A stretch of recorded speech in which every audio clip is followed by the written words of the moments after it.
Manchester United suffer defeat on the opening fixture against Arsenal. But this game cannot just be talked about courtesy of the way Arsenal won the game because they won a game through a corner. But this game actually shows a lot of positivity for Manchester United.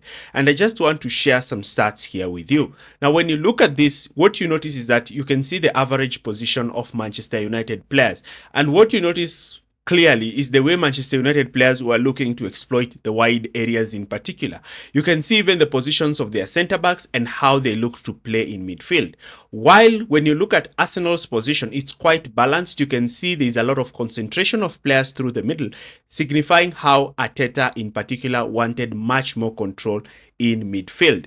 Now, in our video today, we are going to do an in-depth tactical analysis of the game between Manchester United and Arsenal, focusing on the strengths of Mikel Arteta and Ruben Amorim in this game. And we are going to see how Amorim actually managed to change Manchester United throughout the game. Before we start, do not forget to like, share, and subscribe to this channel for more videos like this. And we proceed. Now, looking at the way Manchester United play, you notice one thing in particular. Manchester United were heavily relying on overloads created down the wide areas, especially by their overlapping wing backs and their inside forwards. How? Now, Manchester United was so unique in the way they looked to build up from the back, and that actually signified how they would actually look to play. Now, Manchester United identified that Arsenal would press them aggressively from the onset, and this is what actually gave Manchester United momentum to dominate Arsenal in that game. One way they would do this is by either dropping Luke Shaw and Euro deep enough and spreading so wide alongside the goalkeeper and having their two wing backs starting high and wide. The centre backs could either be De Ligt and Euro with Luke Shaw coming in field, but majority of the times these were the two players. You see, the reason why they did this is that they wanted to stretch Arsenal, and Arsenal responded by having their wingers be the ones to press the wide centre backs, while their midfielders looking to cover Fernandes and Casemiro in midfield, while Gyökeres to sit on De Ligt, who had actually moved into that midfield. Now, this always left Manchester United with space to play the ball to the wide areas, in particular to the wing backs. And once the wing backs, especially Bogu, received the ball down the left, he would immediately look to advance. Now look at this clip. Look at how Manchester United are spreading their centre backs, and look at how their midfielders are actually dropping towards the ball, pulling Arsenal's midfielders of Rice and Odegaard. The ball is played to Euro, and look at what Euro does automatically. He looks to play the ball to Euro receives the ball and is looking to play the ball directly towards the channels. Here again, Manchester United are looking to build from the back. Now Gyökeres has decided to apply pressure on the goalkeeper. The goalkeeper plays the ball into midfield to Casemiro. Casemiro finds the ball, plays a first-time pass to Euro. Euro receives the ball and immediately is looking to hit the ball through the channel. And why is this so? It's because of the position of the wing back that is actually creating overloads in those wide areas. The same pattern is repeated in the second half. Arsenal decide to engage in an aggressive high press.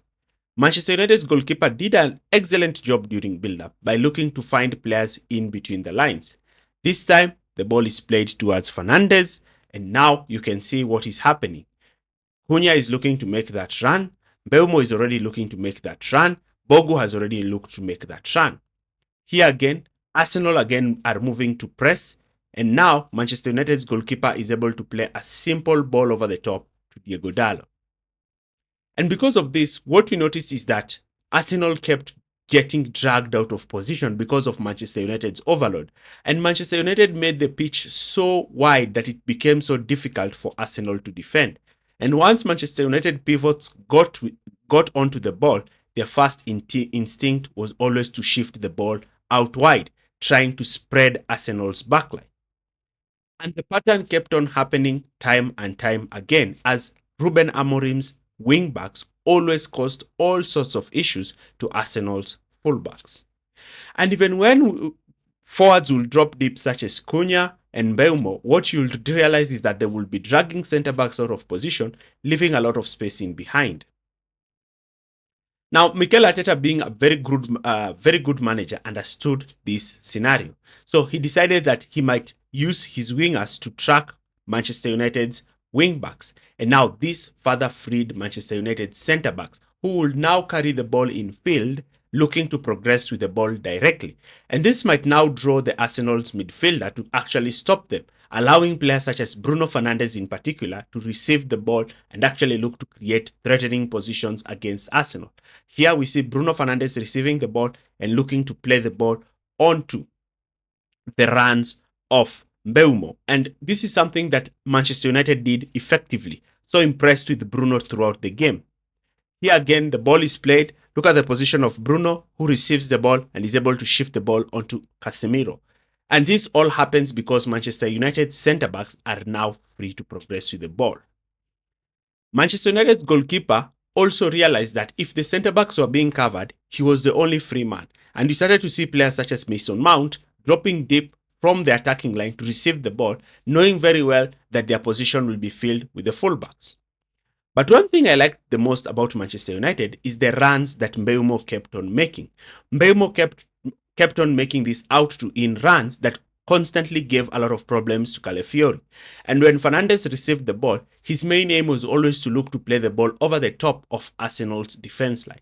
And this actually gave Mbeumo some interesting situations for Manchester United.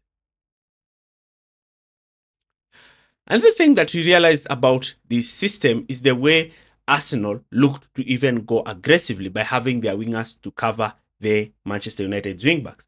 But this also became problematic in that the centre-backs would play the balls towards the channel, direct for the runs of Cunha, Mason Mount, and Mbeumo. And this created even more and more problems for Arsenal. Now we move on to the next scenario. And this next scenario is this. Looking at this situation here, what you notice is that the positions of both Manchester United players and Arsenal's players was so interesting. Arsenal players decided to sit deep, especially after scoring their first goal, in that they wanted to minimize as much space for Manchester United. And this now gave Manchester United the space because Ruben Amorim's system was constantly disorienting Arsenal. But Manchester United were quite different in that they looked to spread their centre-backs so wide to make it difficult for Arsenal to press them. And most importantly, they looked to find their wing-backs. Now, whenever they looked to play these balls to their wing-backs, their main aim was to create those side overloads, allowing the wing-backs to draw out Arsenal's fullbacks and actually have players making runs in the channels. Now, you can see this with, look at how spread out Arsenal's backline is. Arsenal's backline is usually quite narrow when they are defending. But the position of Manchester United wing-backs is actually allowing spaces to actually open up in Arsenal's backline. And because of this, what you notice is that many players were being drawn to stop Manchester United from building from the back. And this actually allowed players like Mbeumo to continue drop in between the lines to receive the ball. Look at this scenario here. Look at how disoriented Arsenal's backline is, and look at the wide overloads that Manchester United is creating. Now, what you need to notice is that Manchester United will be very dangerous and very deadly, especially when they look to exploit the wide areas.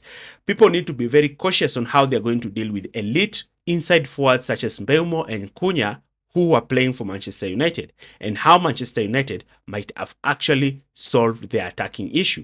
The scoreline of the game might not depict the true essence of the game, but in my opinion, going with the scoreline, it is a good 3 points for Arsenal, but going with the performance, I think there is a lot of positives that Amorim can take forward in the future. What do you think? Leave your comments in the comment section area below. Once again, thanks for watching.